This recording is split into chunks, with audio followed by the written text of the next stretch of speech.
So this is a hyperspectral imaging system. So it takes multiple wavelengths, thousands of wavelengths across the whole range. Currently, a lot of the producers use multispectral imaging tools, which is much smaller, it's easier to come by, you have indices already worked out, and they look at specific bands of wavelength, which you can determine. They've got crop indices or vegetative indices, so you know how green your crop is, if it's stressing, and a lot of people they already did the groundwork for that to pull it back to the water content or nutrition of the trees. So if we can see that it's the same, we just keep on using the same tool, but we would like to fine-tune it even more specifically aimed at almonds. And if we can do it for almonds, then we can start crossing over to other horticultural crops and do the same. So what we were trying to do is to see if we can determine in almond leaves the composition of the leaf for nutrients and for water, to ultimately take it up in the air using a UAV and take a spectral fingerprint of your trees. So we will then do a few sums and do a little bit of magic on the computer, and then we can advise the producers on reduce your nitrogen nutrition, increase your nitrogen nutrition, or how to manage your irrigation, if you have enough water in the tree or not. So the nice thing about flying with a UAV is you can do a large area in a very, very small amount of time, and it's non-destructive.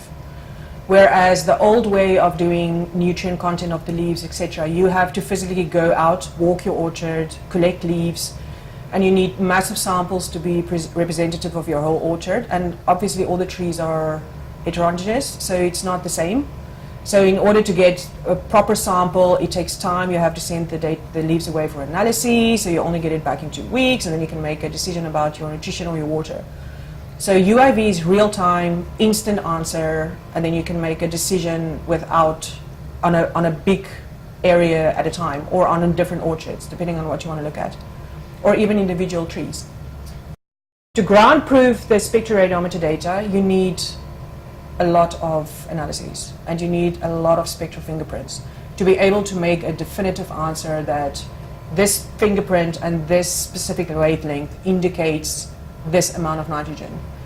So in order to take it back to the almond orchard, we will have to do some trials in the almond orchard as well, because of differences in leaf structure, and any crop differs in leaf structure, so your fingerprint will change a little bit. So it might be that your wavelength that you are looking at will shift a little bit for different crops.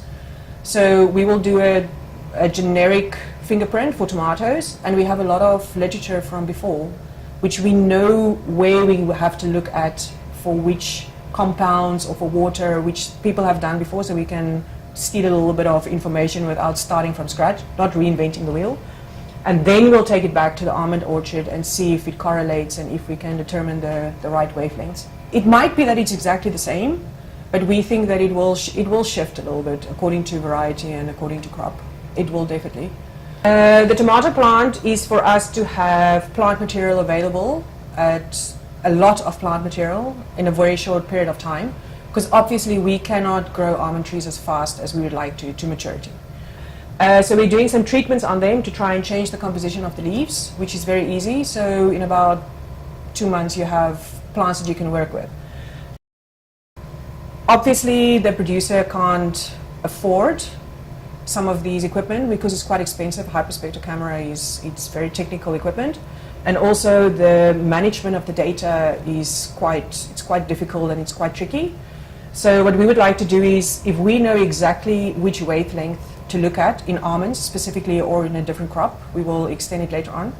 So if we know at 680 you can determine your nitrogen nutrition, then we would make a hand tool for the producer to take out into the field, and he can scan the tree by himself, and he will have a real-time direct answer of his nitrogen content or water, depending on what we're looking at, and then they can make a management decision according to that and reduce or increase their nutrition or irrigation.